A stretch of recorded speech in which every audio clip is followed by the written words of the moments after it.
jour on croit, un jour on croit, un jour on meurt, un jour on est, un jour on est, jour on croit, un jour on meurt.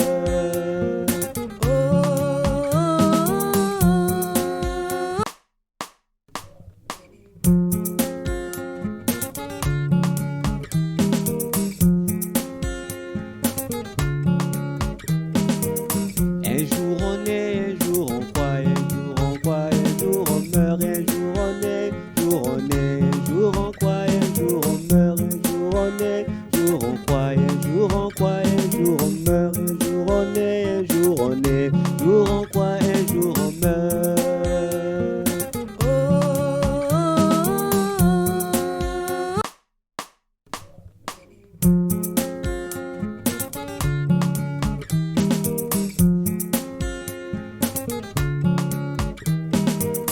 Un jour on est, un jour on croit, un jour on croit, un jour on meurt, un jour on est, jour on est, un jour on croit, un jour on meurt, un jour on est, jour on croit, un jour on croit, un jour on meurt, un jour on est, un jour on est, jour on croit, un jour on meurt.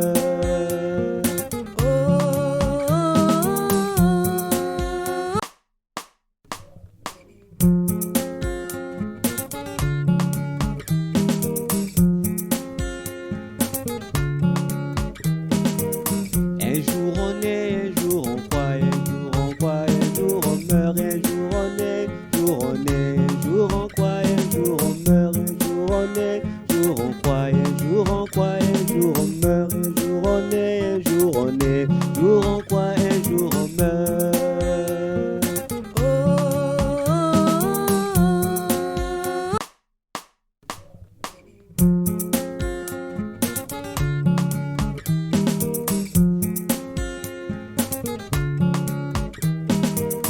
Un jour on est, un jour on croit, un jour on croit, un jour on meurt, un jour on est, jour on est, un jour on croit, un jour on meurt, un jour on est, jour on croit, un jour on croit, un jour on meurt, un jour on est, un jour on est, jour on croit, un jour on meurt.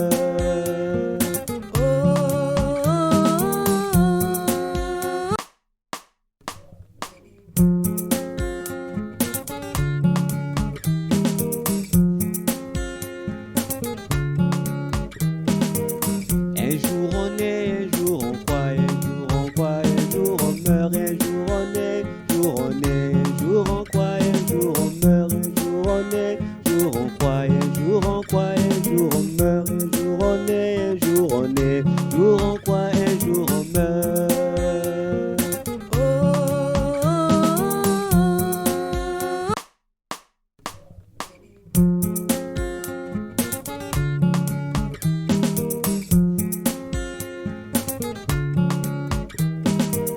Un jour on est, un jour on croit, un jour on croit, un jour on meurt, un jour on est, jour on est, un jour on croit, un jour on meurt, un jour on est, jour on croit, un jour on croit, un jour on meurt, un jour on est, un jour on est, jour on croit, un jour on meurt.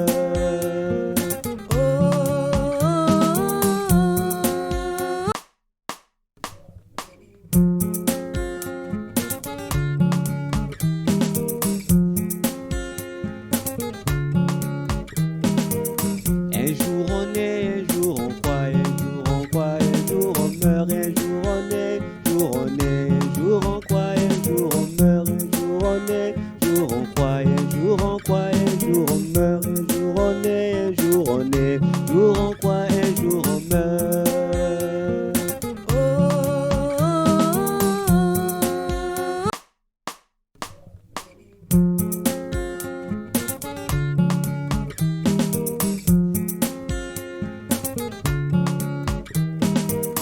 Un jour on est, un jour on croit, un jour on croit, un jour on meurt, un jour on est, jour on est, un jour on croit, un jour on meurt.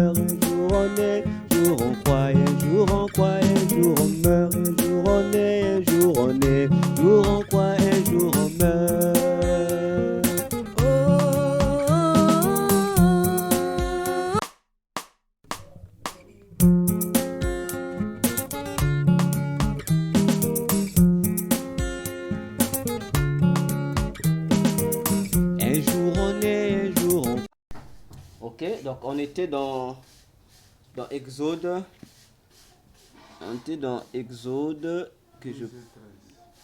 Exode 12, verset 13, où on expliquait d'abord l'agneau, où nous avons expliqué par rapport à 1 Corinthiens 5, le verset... 1 Corinthiens 5, le verset 5 au verset 7, qui nous a démontré que Jésus était notre agneau. Et le reste de la Bible confirme qu'il était vraiment l'agneau. Ésaïe 53, expliqué par Philippe auprès de l'eunuque éthiopien, confirme que Jésus était l'agneau de Dieu qui a été amené à l'abattoir. Voyez-vous? Et on expliquait un élément, sinon où on était sur le comment on appelait ça? Entre l'immolation. Voilà, on était entre l'immolation et comment on appelé ça comment? On avait dit immoler Et sacrifice. Et sacrifice, voilà. C'est là que nous avons expliqué ça, je crois, que Jésus a été immolé et il a été sacrifié. Or, qu'on avait dit, l'immolation n'est que le processus pour atteindre le sacrifice de l'agneau. Donc, c'est un processus. C'est le processus seulement. Parce que l'objectif, c'est le sacrifice. Or, le sacrifice, c'est quoi? C'est l'offrande de l'Holocauste qu'il faut offrir. Or, pour offrir l'Holocauste, il y avait des procédures, des critères établis. Voyez-vous? Mais oui. Dans l'immolation, il sort quoi donc être immolé? Être immolé veut dire, l'objectif de l'immolation, c'est quoi? C'est ne pas tuer l'animal avec son sang. Il faut le vider du sang. Il faut le vider du sang. C'est ça l'objectif de l'immolation. Voyez-vous? Alors, pour vider l'animal de son sang, on coupe souvent l'animal la tête. Voyez, en coupant la tête, il y a la facilité d'inverser l'animal pour pouvoir déverser, que le sang soit déversé. Voyez-vous? J'ouvre une parenthèse. Vous avez sûrement déjà entendu parler dans les eaux. Bon, souvent chez nous au Congo, ou bon, peut-être ailleurs aussi.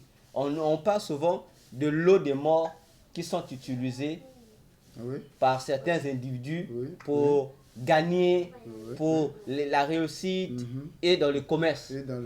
Voyez-vous? Mais cette eau-là comprend. Le plus souvent, nous, on se disait que c'est l'eau avec laquelle on lave les cadavres. Non! Ça n'a jamais été l'eau avec laquelle on lave les cadavres. Non! C'est l'eau du corps. Mais bien sûr, c'est l'eau, puisque lorsque quelqu'un meurt, l'eau reste dans le corps. Et l'eau là pourrit. Donc c'est l'eau de l'intérieur du corps de la personne qui sort. Et qu'est-ce qu'on fait dans les morgues? On retourne l'individu, les pieds en l'air, la tête en bas. On le mettait suspendu jusqu'à sortir cette eau-là. Cette eau pourrie, c'est cette eau du cadavre qu'on vend aux gens. Voyez-vous? Je ferme la parenthèse. Donc, l'objectif, c'est simplement vider l'animal de son sang. Parce que la Bible dit, tu ne peux pas manger l'animal avec son sang. Ça veut dire que vous avez mangé un animal étouffé. Dieu dit c'est un péché. Parce que vous avez consommé le sang qui est l'âme de l'animal. Voilà. Maintenant, Jésus, en étant agneau de Dieu, on dit, il a été amené en tant que agneau à la boucherie. C'est Ésaïe 53 qui explique. On l'a amené en tant qu'agneau, il n'a pas parlé. On l'a amené donc. Ésaïe voit un agneau qu'on est en train d'amener à l'abattoir. Donc Ésaïe nous explique la réalité qui se fait. Lui, en tant que prophète, il voit avec l'œil prophétique, l'œil spirituel. Dans la réalité, les gens qui sont là, nous voyons la réalité physique, mais nous ne voyons pas l'élément spirituel qui est caché. Or, l'élément spirituel, physiquement, on voit Jésus qui est crucifié, mais spirituellement, c'est un animal qui est mis à l'abattoir. Et Golgotha devient un abattoir. Et vous allez comprendre qu'on a égorgé Jésus. Il y a un individu, un faux prophète qui a dit, non, Jésus n'a pas été immolé sur la croix. Il n'avait pas été immolé, c'est faux. Mais c'est parce qu'il n'a pas les yeux. C'est un prophète aveugle. Il ne voit pas. Comme a dit Jésus, il a des yeux mais il ne voit pas. Mais Golgotha veut dire quoi?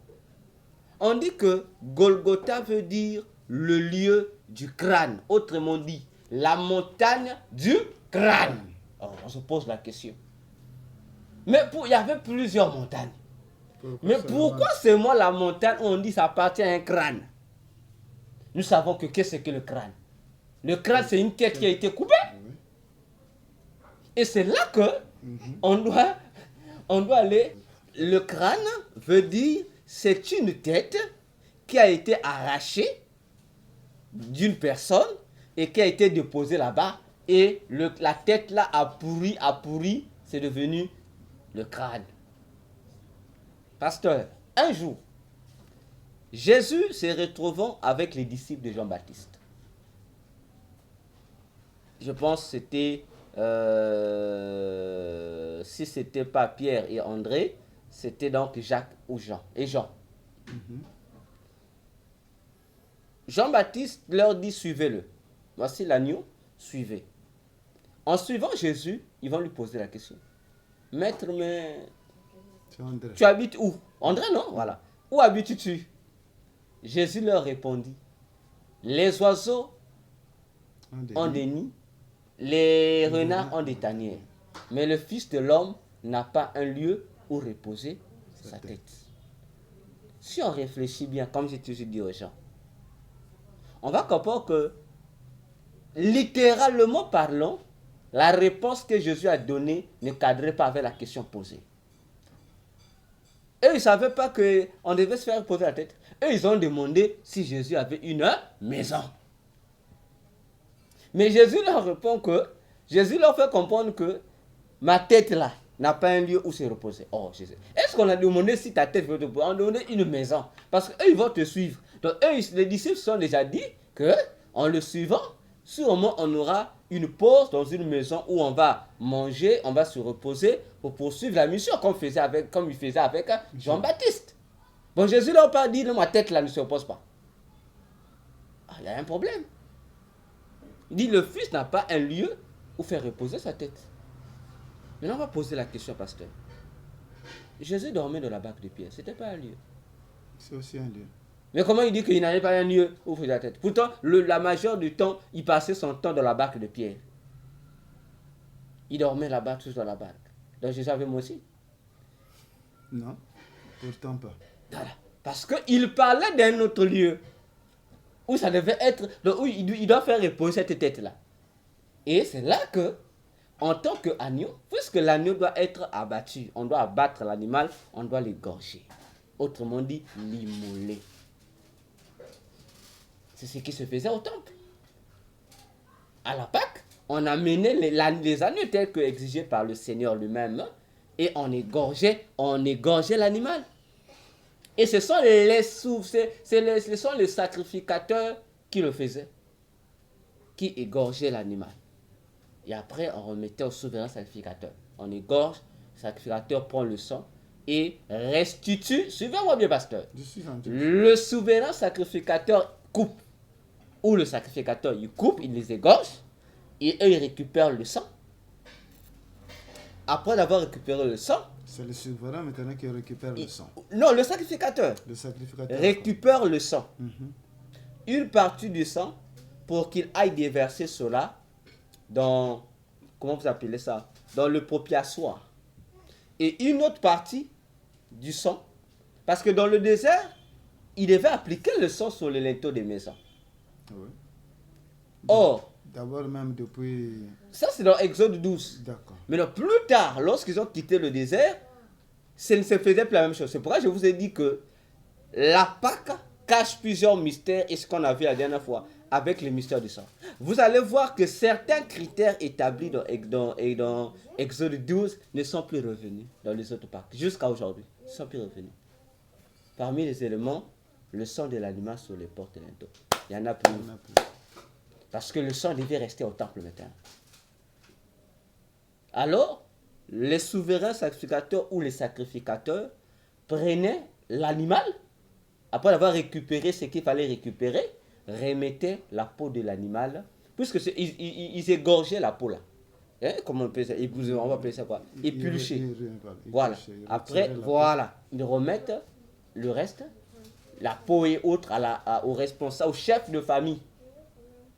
Parce que c'était chaque famille, bon, disons, c'est trop dit chaque famille. Chaque maison devait amener son animal. Et on remettait au chef de la famille le reste de l'animal pour qu'il aille préparer pour faire la cuisson, retire et autres. Donc, ce qui intéressait les sacrificateurs, c'était le sang. Le sang. Le reste, on remettait à la famille concernée pour aller préparer à la maison. Ok? Maintenant,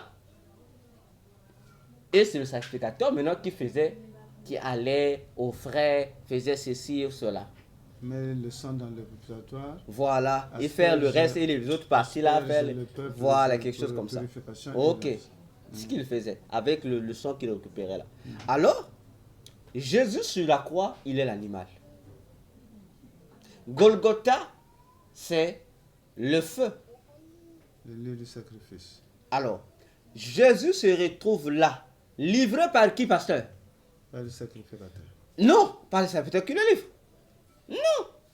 Les sacrificateurs, c'est eux qui vont faire le service. Ce sont eux qui vont faire le service. C'est les chefs, on dit les chefs du peuple, les responsables, les anciens du peuple. Parce que ce sont les anciens du peuple qu'on appelait les chefs de famille qui devaient amener l'animal au temple pour le consacrer, en fait, offrir l'animal entre les mains des sacrificateurs et les sacrificateurs allaient abattre l'animal. Voyez-vous? Voilà pourquoi la Bible dit. Qu'est-ce que les sacrificateurs ont fait? Comme ils voulaient abattre Jésus, ils voulaient l'égorger, le tuer. Mais comme ils n'en avaient pas le pouvoir, parce qu'ils craignaient le peuple. Or, le pouvoir du peuple, la démocratie, était exprimé par les représentants du peuple. Nous, aujourd'hui, on appelle les députés. Mais autrefois, c'était les anciens du peuple, les chefs des familles. C'est eux qui venaient exprimer la volonté du peuple. Alors, les sacrificateurs et les souverains sacrificateurs vont faire quoi? Ils vont donc inciter le peuple à abandonner, à livrer Jésus entre les mains des Romains, pour que les Romains, comme c'est eux qui géraient le domaine des exécutions, que le Romain leur donne le mandat de tuer Jésus. Parce que à cette époque de Jésus, il a été retiré aux Juifs le mandat d'exécuter les gens tel que la loi l'avait fixé. Bon, maintenant, comment j'allais dire, tous ces paramètres, est-ce que ça c'est la réalité du Nouveau Testament? Oui. Ce qui s'est fait à la mort de Jésus. Mais apparemment, il y a des éléments qui s'ajoutent par rapport à Exode. On va arriver. Là, nous sommes au premier élément. Ensuite, on est d'abord sur l'agneau. On doit montrer la concordance de l'agneau. Parce que les autres éléments seront accompagnés avec la préparation de l'agneau. Ok. Donc, le peuple, au travers de leurs responsables, vont donc dire, qu'est-ce qu'ils vont dire aux Romains? Libérez-nous Barabbas, crucifié. Le peuple a donné son avis. Ça veut dire que le peuple a fait comprendre à ses responsables que l'animal, vous devrez prendre l'animal pour chaque famille pour qu'on l'égorge. Alors, vous allez remarquer que au milieu du peuple, c'est le peuple qui crie, crucifiez-le. Crucifiez-le. Oui, excité par le souverain sacrificateur. Crucifiez-le, crucifiez-le. Et Pilate voit, il dit, oh. Et on dit que l'agneau devait être un animal d'une année. Ok? Oui. Alors, animal d'une année. Mais Jésus n'avait pas seulement une année. Il avait une année. L'animal devait avoir une année. Non. Dans la réalité, dans les faits naturels. Nous sommes dans les faits naturels. On est là. Oui. Il n'avait pas une année. On est dans les faits naturels. Okay. On va le démontrer qu'il avait une année. D'accord. L'animal devait être l'animal d'une année. Ça, c'est l'un des critères de l'animal, une année. Le jour où on crucifie Jésus, ok? Le jour où Jésus meurt, contrairement à ce que tout le monde parle, raconte, écrive, enseigne dans les conférences, dans les séminaires, un gros mensonge que Jésus est mort à 33 ans, c'est faux. Parce que la Bible démontre noir sur blanc que Jésus, lorsqu'il est mort à 33 ans et demi. Or, 33 ans et demi n'existe pas. 33 ans et demi veut dire 33 ans plus une année. On ajoute une année, donc Jésus a été crucifié, il avait 34 ans. Ok? C'est un de chiffre. Jésus est mort, il a 34 ans. Pourquoi? Parce que la Bible dit que, Luc 3, à partir du jour où Jésus commence son ministère, il a 30 ans. Ouais. Nos Bibles, lorsqu'ils vont écrire environ 30 ans, ils ont dit non, c'était pas précis, c'était précis. Parce que lorsque vous lisez le mot environ là en grec, il faut comprendre la culture grecque. Lorsque les Grecs utilisent le mot environ, ça n'a pas la même signification que chez nous. Le français. Le français, voilà, qui dit environ, à peu près non. Chez eux, environ veut dire, ce qui on traduit en français environ, le mot là, en grec, ça veut dire que il avait ça, c'était véritablement ça. Chaque langue a ses règles. Donc, Jésus commence le ministère, il a 30 ans. Et à partir de 30 ans, on nous montre que Jésus a fêté, il a effectué 4 Pâques. Et la 4e Pâque, c'est le jour où on va le crucifier. C'est cette dernière Pâque. Voyez-vous? Donc, il avait 4, non, plus 4 ans. Bon, on dit et demi, parce qu'il n'a pas fini l'année. Ça va, on dit et demi. Mais sinon, il était dans sa 4e année de la Pâque. Donc, plus 30 ans plus 4 ans, ça nous donne 34 ans. 34. Ok? Oui. Bien. Mais, rentrons d'abord dans un élément simple. Ok? On va arriver. Mais si on a 34 ans, égal à 30, plus 4. Et nous savons déjà que dans ce qu'on appelle l'étude de la numérologie, dans l'étude de la numérologie, ou encore appelée chez les Juifs par la guématrie, le 0 n'existe pas. En fait, ça n'a pas aucune valeur. Donc, si on veut écrire numériquement la valeur numérique de 34, on va écrire 3 plus 0 plus 4. Ça va nous donner 34, parce que le 0 ne compte pas. Non, ça va nous donner 7. 3 plus 0 plus 4. Oui, ça va nous donner 7. Vous me suivez? Ça nous donne 7. Le chiffre 7. Attention. La Bible dit, avec la prophétie de Daniel, n'est-ce pas? Daniel parle, on dit, l'ange Gabriel dit à Daniel, on a 70 ans qui a été donné. Il parle de 70 semaines. On parle en termes de 70 semaines. Ok? Donc on a 70 semaines. Daniel parle après, il dit, il va rester une semaine. On dit, une semaine. Oh. Mais les une semaine là, égale à 7 ans. Oh, comment ça? Une semaine égale à 7 années. Alors c'est 7 jours. Donc, on comprend, et je crois que c'est dans le livre de Ézéchiel, dans le livre d'Ézéchiel et dans le Nombre aussi, Dieu appelle ça des années sabbatiques ou des années prophétiques. Et Dieu dit que les années, ces années-là, spécifiques-là, ce sont des années où une semaine égale à une année, égale à 7 ans, etc.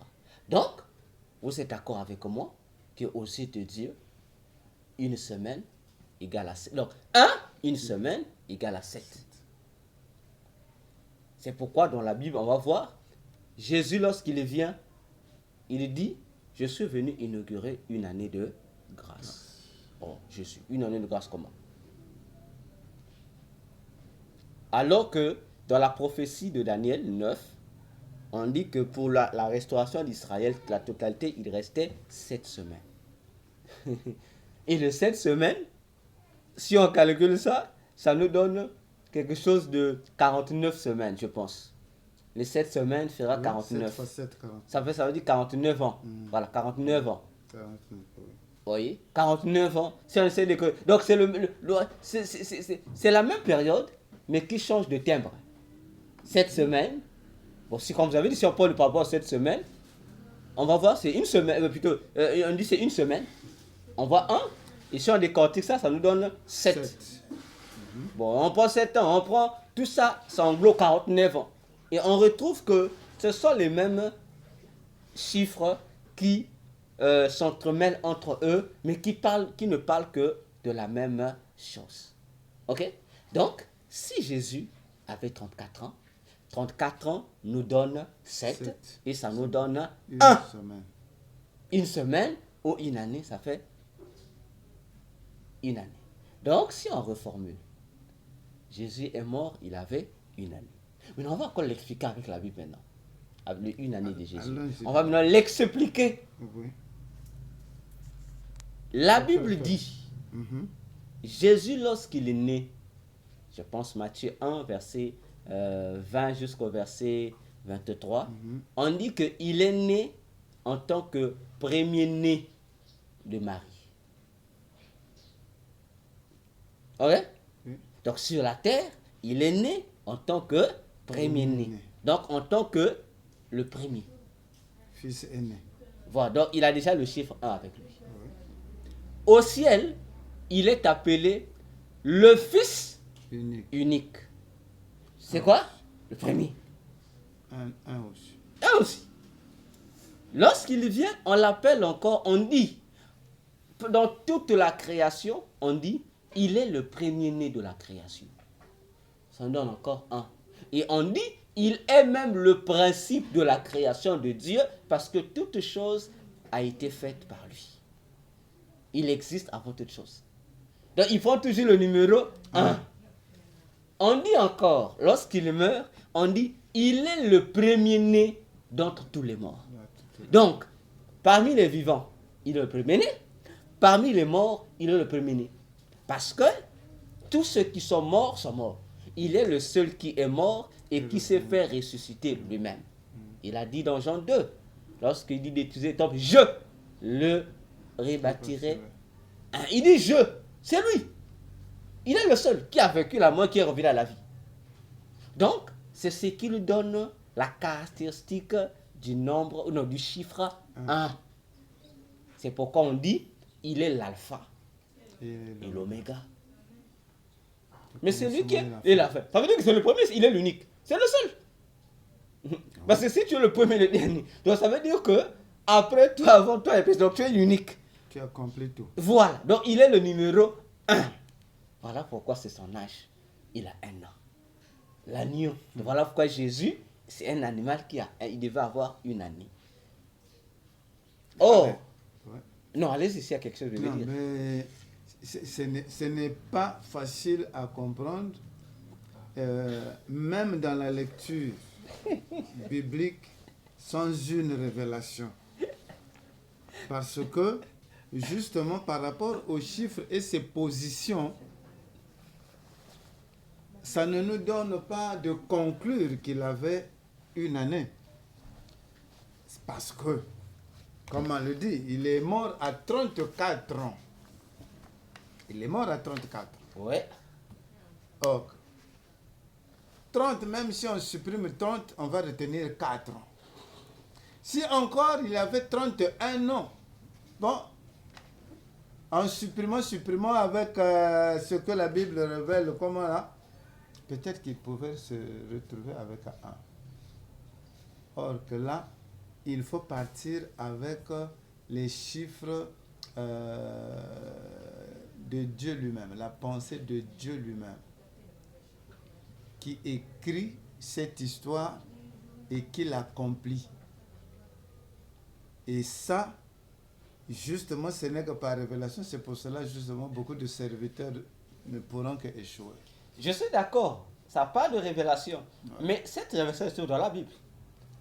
Regardez encore, regardez. Ouais.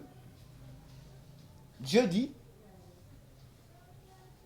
on parle de la fête de la Pentecôte. Tu sais que Pentecôte veut dire 50. Ok? Pentecôte veut dire 50. Jésus, on lui dit, je crois dans Luc 13, Jésus, tu dois quitter le territoire parce que Hérode veut te tuer. Jésus va répondre, il va leur dire, allez dire à Hérode, je vais faire mon travail aujourd'hui, demain, et après-demain, je vais m'en aller. Il parle de 3 jours. Il dit, je fais aujourd'hui, demain, et puis, je vais m'en aller. Donc, il annonce que, dit à Hérode, je n'ai que 3 jours de travail. Après les 3 jours de travail, je vais finir mon travail. Bon. Là, il parle de... Non, il parle, il répond, on lui pose la question que fouille le territoire, Oui, Hérode va te justement. tuer. Il dit clairement, Ok. il dit à Hérode, hein, je vais travailler aujourd'hui, demain, et puis après-demain. Après, c'est fini. C'est fini. Ça veut dire qu'il annonce que, répondons à Hérode, dit le renard là, que je n'ai que 3 jours de travail à faire ici. Ok. Mais ce qui est curieux, mais les 3 jours de Jésus là, il parle de quel jour? Mais lorsqu'on voit le ministère, il fait 33 heures de ministère. Et son ministère finit, c'est dans la 3e année qu'il fait le ministère. Et l'autre moitié là qui vient là, il fait maintenant qu'il le rappelle maintenant aux disciples. Rappelle. Mais le ministère finit, il a fini, il attend que l'achèvement là-bas pour finaliser. Il parle de ses propres 3 ans de ministère. Mais lui, il amène ça dans le langage de jours. Il dit 3 jours. Ok? Je monte encore, Dieu lui-même, pour revenir avec votre phrase, dans Osée 6, 1 à 3. Dieu dit, Dieu qui prophétise, si vous pouvez lire. Osée, oui. Osée 6, verset 1 à 3. Lisez ce que Dieu dit. Osée 6. Ok. Verset 1 à 3. Venez, Ok? diront-ils, Mhm. et retournons à l'Éternel, Mhm. car c'est lui Mhm. qui a déchiré, mais il nous guérira. Mhm. Il a frappé, mais il nous bandera nos plaies. Mhm. Verset 2. Il nous aura remis en vie dans 2 jours. Exact. Et au 3e jour, Uh-huh. il nous aura rétablis et nous vivrons en sa présence. Ok. Osée, ici, l'Éternel, dans l'Ancien Testament, annonce la prophétie sur les 3 jours de Jésus. Ok? Le peuple païen, il dit, oh, si on revient à Dieu, il parle de revenir. Ok? Jean-Baptiste vient, il dit, préparez la voie du... Seigneur. Le peuple doit revenir à leur Dieu. Mais il faut une voie. Jean-Baptiste dit, on prépare la voie du Seigneur. Et le peuple dit, dans 2 jours, il va nous donner la vie. Dans 2 jours. Jésus vient, tout à l'heure je l'ai mentionné, il dit, détruisez ce temps. Dans 3 jours, Je le rebâtirai. 3 jours. Donc, le 3e jour, on fait quoi? On rebâtit, on relève. Donc, ça veut dire que dans 2 jours, il y a la vie. Et le 3e jour, on relève. Je le relève. Donc, il y a 2 mouvements. La vie veut dire, Dans le on vous deuxième- communique l'esprit de vie. Le travail qui se fait. Vous soufflez ce que Dieu a fait dans Genèse Adam. Genèse 2:7, il souffle. La personne devient âme vivante. C'est vrai, mais la personne est couchée. Il faut maintenant relever la personne, animer maintenant la personne, que la personne soit debout. Voyez-vous, ça nous renvoie également, je crois, à Ézéchiel 37. Ézéchiel invoqua l'esprit, le souffle de vie qui doit rentrer dans les os. Les os se reconstituent d'abord, reviennent à la vie, et puis les os se lèvent. Donc les 2 jours, ça fait partie de 2 ans du ministère de Jésus. Il vous communique la vie. Voilà pourquoi il disait dans Jean 6, le verset 63, les paroles que je vous ai dites sont esprit et vie. Pour dire, celui qui écoute mes paroles a la vie. Maintenant, il faut être relevé. Voilà. Ça veut dire que tu reçois la vie. Maintenant, le relèvement veut dire, il faut maintenant te séparer de l'élément qui te bloque dans la posture de la mort. Tu es revivant, mais dans la posture penchée là, il y a un élément qui te retient. Maintenant, on doit séparer ça. Il faut maintenant te séparer au fait des liens de la mort. Et ça doit se faire le 3e jour. qui est le jour de la résurrection. Voilà pourquoi Jésus dit, le Fils de l'homme, la résurrection aussi doit faire comme des jours, 3 jours seulement. Il dit lui-même, il vous montre qu'il doit être tué le premier et le deuxième jour, mais le troisième jour, le Fils doit faire quoi? Être ressuscité. C'est ce que je vous disais dernièrement, que la Pâque nous annonce la mort de l'animal. Mais après la Pâque venait la fête des prémices. Or, dans la fête des prémices, c'était le 16. Plutôt, qu'est-ce que je dis? Le 15. Le 15. La Pâque, c'était le 14 Nissan. Le lendemain, le 15 Nissan, c'était la fête des prémices. Or, la fête des prémices, c'était en fait la fête qu'on prenait pour nous fruits, mais cette fête-là était marquée par les pains sans levain. Attention, Jésus dit, je suis le pain de vie qui descend du ciel. Vos pères ont mangé le pain et disaient, ils sont morts. Mais celui qui mange le pain là, mon père, moi qui suis le pain, il dit, il ne mourra pas. Ça fait 2 jours. C'est ça la deuxième fête. C'est 2 jours, la fête de pain sans levain. 2 jours. Donc le 2 jours, lorsque vous mangez le pain sans levain, vous avez la vie. Maintenant, le 16, c'est le jour maintenant. Quand vous avez la vie, on doit maintenant aller briser le contrat d'après Colossiens 2, le verset 8 à 9, où il doit dépouiller, non, qu'est-ce que je dis? Colossiens 2, le verset 14 à 15, où il doit aller, comme on dit, couper l'acte juridique qui nous maintenait esclaves de... Puisque moi, Jésus nous donne sa vie, maintenant il doit nous détacher de l'aide de l'esclavage avec le péché, le monde des ténèbres. Le cordon. Voilà. Et là, il revient à la vie le 3e jour. C'est ce que Osée prophétise, mais qui va à s'accomplir pour Israël. Voilà pourquoi, pour que Israël, c'est une parenthèse, pour que Israël ait la vie après l'enlèvement de l'Église, Dieu envoie des témoins. 2 témoins. 2 témoins. Parce que ce sont ces témoins-là qui doivent apporter l'évangile là-bas, spécial pour Israël. Et qui sont ces 2 témoins? Les 2 témoins, ce seront des hommes. Ça sera des hommes. Les 2 témoins. Ça sera des hommes. Les 2 témoins. Ce seront des humains. Affermis donc. Oui, ce seront des humains. Pourquoi? Parce que regardez, pourquoi 2 témoins? Zacharie en parle, ce sont des témoins qui se tiennent devant le Seigneur toute la terre. En fait, ces témoins-là, ce sont des gens qui existent au ciel. Donc ce sont des créatures célestes qui sont au ciel.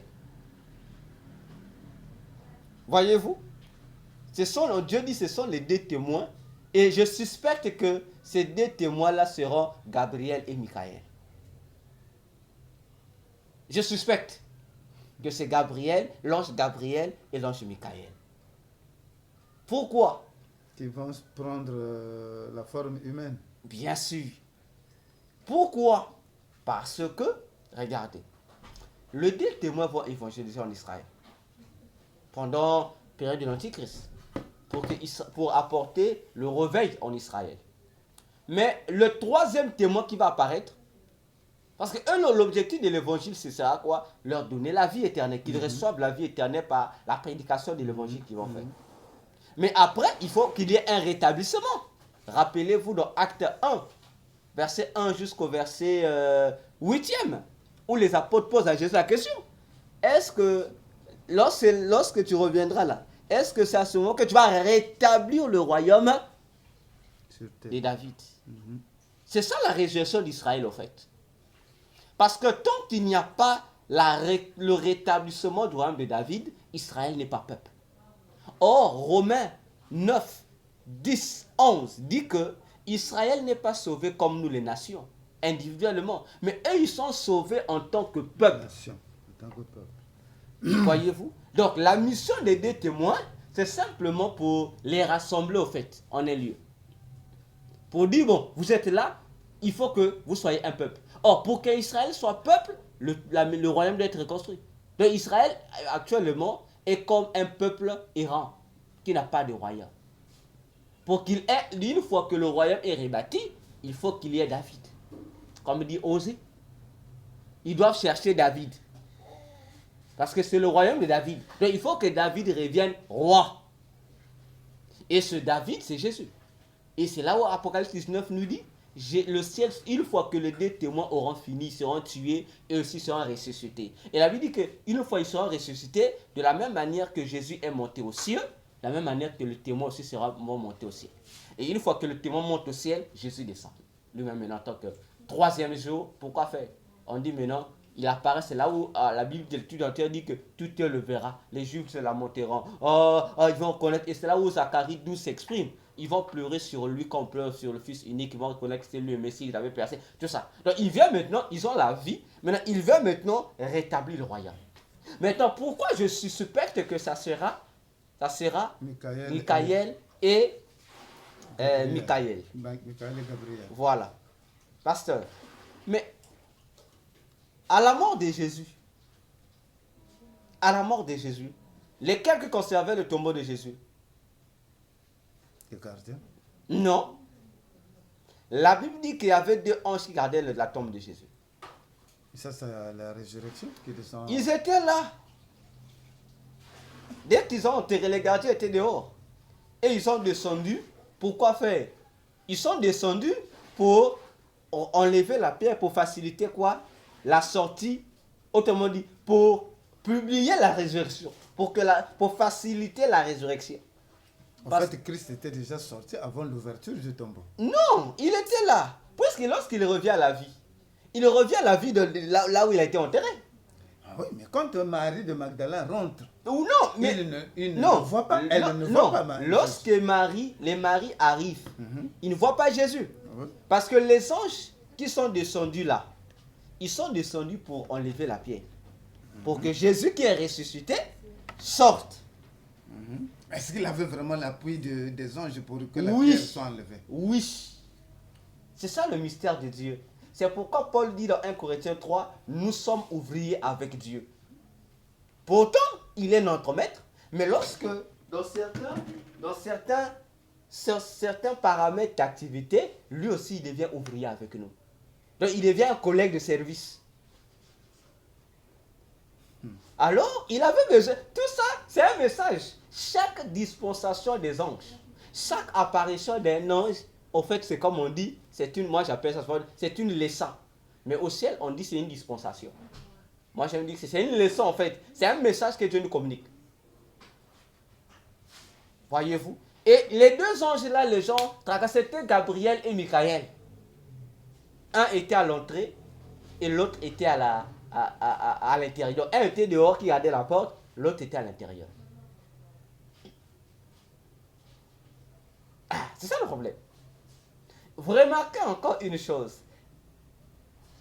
Lorsque Jésus ressuscite, il vient tout ça, les anges parlent aux femmes.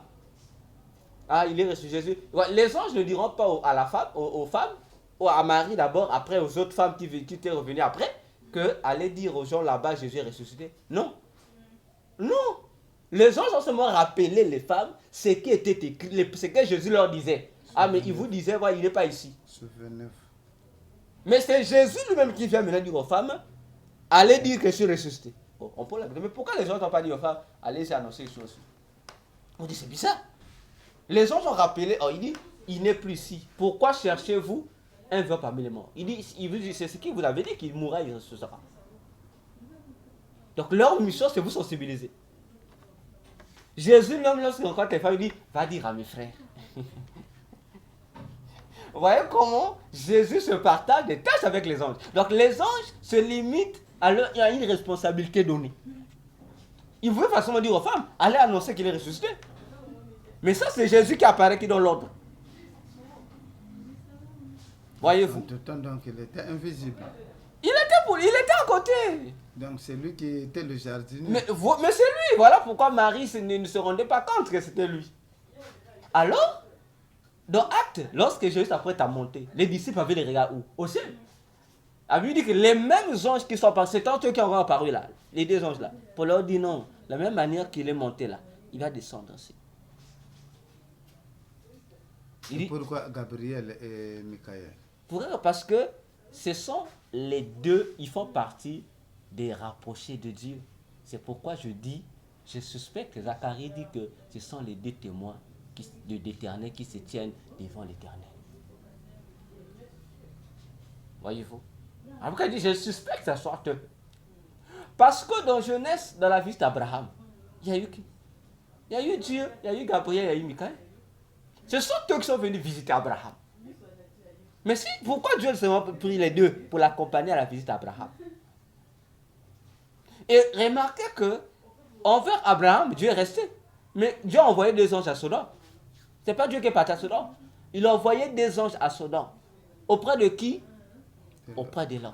Attention, pasteur. On a dit qu'il y aura des témoins d'Israël, non? Mais regardez, Abraham est appelé le père des nations. Non. Abraham est appelé le père des nations. Non. Le père de la foi. Non. Il est appelé le père des croyants. Des croyants. Okay. Comme la dame a dit, le père de la foi. Voilà. Mais pasteur, mais lorsqu'on parle de la foi, ça concerne quel peuple? Les croyants? Non. Le mot qui convient. Croyant, c'est pas trop précis. Mm-hmm. Ça concerne quel peuple? Les chrétiens. Exact. Les sauvés, quoi. Voilà. Les chrétiens. Parce que Galate le dit. Mm-hmm. Ceux qui ont la foi appartiennent à Christ. Ok? Donc, si Abraham est le père des croyants, le père des chrétiens, de la foi, ça veut dire que Abraham nous prophétise. Autrement dit, Abraham est la représentation de l'Église. Voilà pourquoi Jésus, dans Genèse 18, Dieu a dit Abraham est mon ami, je ne peux rien lui cacher. Il n'a pas dit l'autre. Hein? Il dit Abraham c'est mon ami, je ne peux rien lui cacher. Mais la même phrase qu'il avait dit à Abraham, c'est la même phrase qu'il a répétée aux disciples, non? Je pense dans Jean 15, où il leur dit, désormais, je ne vous appellerai plus serviteur, je vous appellerai mes amis, parce que le serviteur ne connaît pas tout de son maître. Et c'est là, dans la saga Jean 14, 15 et 16, il leur dit, désormais, je ne parlerai plus en parabole avec vous. Je vais maintenant parler clairement. C'est là où l'un dit, voilà, c'est ce qu'on attendait, que tu parles maintenant ouvertement. Pour dire qu'on voit déjà cette comparaison avec ce qui s'est passé à Abraham. Mais si Abraham prophétisait l'Église, l'ami intime de Dieu, ça veut dire l'individu de Sodome là-bas, Lot doit prophétiser Israël. Comment? Le nom Lot veut dire voile. Or, le nom Lot veut dire voile, ou quelque chose, ou quelqu'un qui est voilé. Caché. Oui. Voyez-vous? Mais l'apôtre Paul, dans 2 Corinthiens 3, le verset 14 jusqu'à la fin, comment qualifie-t-il Israël? Il dit que Israël, les Juifs, c'est-à-dire Israël, c'est une personne qui a encore un voile. Et c'est ce voile qui l'empêche de voir pour être sauvé. Il dit, c'est lorsque ils se convertissent à Christ, le voile est ôté. Comprenez-vous le mystère de Dieu? Or, si Lot typifie Israël, mais c'est normal que Dieu prenne ces deux témoins, il les envoie là-bas, il dit, allez sauver Lot. Et les 2 témoins, lorsque les 2 témoins arrivent, les 2 témoins ne viennent pas pour la population de Sodome. Parce que Lot, il était le seul qu'on est venu sauver, lui et sa famille, tout ce qui était lié à lui. Les gendres de ses enfants étaient liés par alliance à lui. C'est ce seul Lot qu'on vient libérer. Ok? Et lorsque Lot est libéré, quelque chose va se passer. Une pluie de soufre va s'abattre. Et ces individus-là vont mourir. Et le péché qui va les tuer, qui va pousser Dieu à détruire, c'est quoi? C'est l'abomination, la perversion sexuelle. Voyez-vous?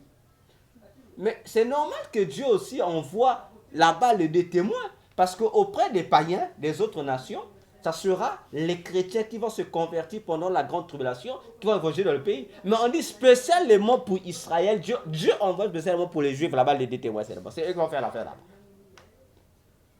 Et eux aussi, ils seront tués par l'Antichrist. Elle dit, ils seront restés, ils vont faire combien? 3 jours. Donc, il faut la même chose que leur maître. Eux aussi, leur cadavre fera 3 jours, ils seront ressuscités, ils vont monter au ciel comme Jésus. C'est pourquoi je dis, je suspecte que ça soit Gabriel et ça soit Michael. Donc, dans l'évolution des choses, Ok. je comprends que depuis l'appel d'Abraham, où Dieu décide d'avoir une nation Ok. qui soit à lui, mais Dieu savait que ce peuple sera rebelle. Il savait. Et donc, il le rend rebelle. Non, c'est pas lui qui le rend rebelle. Le peuple, Il sait. Mais là, comment il sait que le peuple sera têtu. C'est pourquoi il dit à Abraham, il lui donne 2 types de peuples. Il y a un peuple terrestre, qui est son peuple biologique, et il y a un peuple céleste, les étoiles, qui est le peuple spirituel. Maintenant, entre le peuple terrestre et le peuple spirituel, l'avantage c'est où? C'est au ciel. C'est au ciel. Parce que Abraham n'est pas appelé le père de la Jérusalem terrestre, mais il est appelé le père de la Jérusalem, là où il y a les étoiles. Et c'est là où lui voulait partir, c'est là où il doit s'avérer demain. Voyez-vous? Alors, nous revenons. Il y a une question? Non, ça va. Bien. Allons. Donc, c'est pour dire que nous parlons de Jésus qui a une année. Oui. On voit que le problème, c'est quoi? Parce que lorsqu'on parle de l'âge de quelqu'un, voyez-vous, c'est Dieu qui donne les critères l'allemand qui doit avoir une année. Donc, une année évoque un élément qui fait son âge. Jésus, déjà partout, là, 1. Mais on sait que Jésus n'a pas été humain. On le sait, Michée 5 le dit même, que c'est un esprit qui est ici à longtemps. Mais Jésus, en tant qu'esprit, il a quel âge? La Bible, on l'appelle l'ancien des jours. Il est éternel. On dit il est éternel, mais c'est lui qui est éternel, on va lui donner quel âge? On ne peut pas lui dire qu'il a 100 ans. On peut que l'âge qu'on peut donner, que ça va dire, il a une année. Parce qu'il ne vieillit même. Il ne vieillit pas. Donc l'âge qu'il a là, on dit souvent il a une année. Parce qu'il ne vieillit pas. Son âge n'évolue pas. Il reste vraiment le même âge. Il a une année seulement.